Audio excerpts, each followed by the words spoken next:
Hi, welcome to the Waldock Way. I'm Jessica. Today's video is going to be a let's chat about socialization. As you can see, we are outside again today because it is too beautiful of a day to be inside filming, so you may hear some background noise, and I apologize for that in advance. We do live in the woods, so you'll probably hear some animals at some point in this video.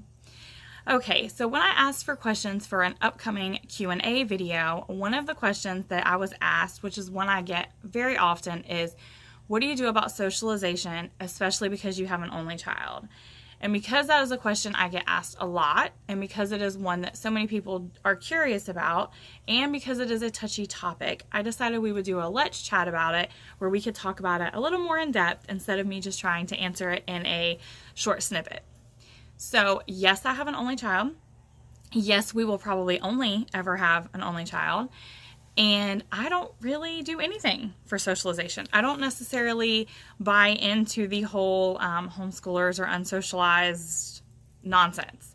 When I was in school, and I went to public school for 13 years, the number one thing I got in trouble for was talking, because I like to talk. I'm very outgoing. I was very social. And I was told over and over again that school was not the time or the place for it. After school or, the extracurricular activities, but school wasn't the place for it.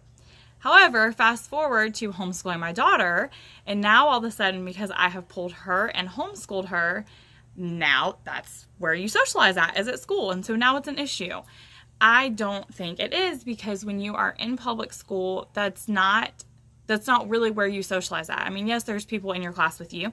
Yes, you are talking to other people, but it's not like in the real world. Like when you're in a job and you have multiple people from different age groups, it's not realistic.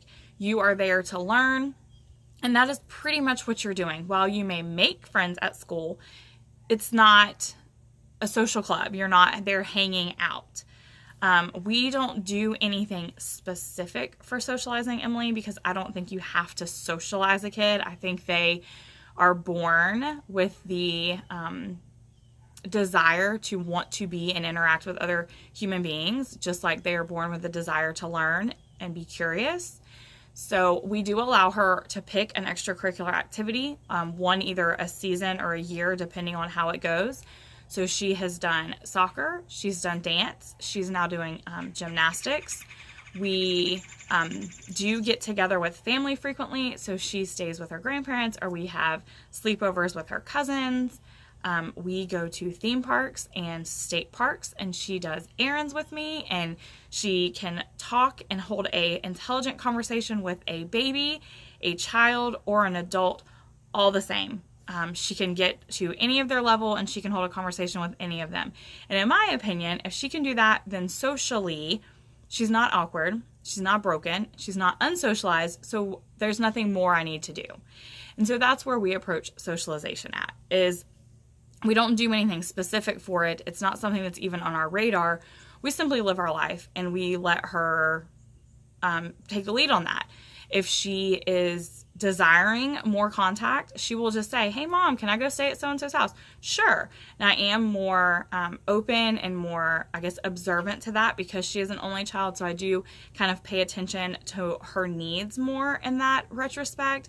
I can kind of tell when she needs more attention or more contact versus less attention and less contact. So I do kind of pay attention to that and try to make it happen. If I feel like she needs more contact and she hasn't had any in a while, I will try to schedule a play date or a sleepover at a cousin's. Other than that, we just live our life. Socialization is really not on our radar.